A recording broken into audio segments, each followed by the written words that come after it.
অন্নপূর্ণা ভাণ্ডার নিয়ে আজ মুখ্যমন্ত্রী মহাশয় একটা বড় আপডেট দিলেন যে লক্ষ্মীর ভাণ্ডার যারা পেত তাদের সকলকেই অন্নপূর্ণা ভাণ্ডারে অ্যাপ্লিকেশন করতে হবে এবং যতদিন না অন্নপূর্ণা ভাণ্ডার সে পাবে ততদিন তার লক্ষ্মীর ভাণ্ডারটা কন্টিনিউ থাকবে। এই জন্য সে অনলাইন বা অফলাইনে দু জায়গাতে অ্যাপ্লিকেশন করা যাবে। আমি এই ভিডিওতে দিয়েছি, দেখুন কিভাবে আপনি অনলাইনে অ্যাপ্লিকেশন করবেন। প্রথমে আপনি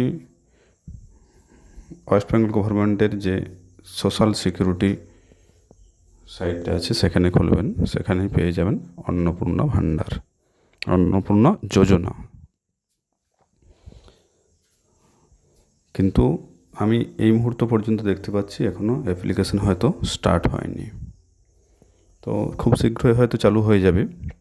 তো আপনারা চেষ্টা করে দেখবেন, অনলাইনে করে দেওয়াটাই সবচেয়ে বেস্ট হয়। আমি দেখেছি আগেও যে অনলাইন অ্যাপ্লিকেশনটাই সেগুলো কিন্তু আগে গ্রাহ্য করা হয়, কারণ ওখানে আপনি অফলাইন যেটা ফিল আপ করবেন সেটাও কিন্তু অনলাইনে করবে ওরা, পঞ্চায়েত বা পৌরসভা, তারা কিন্তু আগে অনলাইন করবে সেটা, তারপরে সেটা ভেরিফাই হবে। কিন্তু আপনি যদি অনলাইনটা করে রাখেন তাহলে ভেরিফিকেশনটা খুব তাড়াতাড়ি হয়ে যাবে।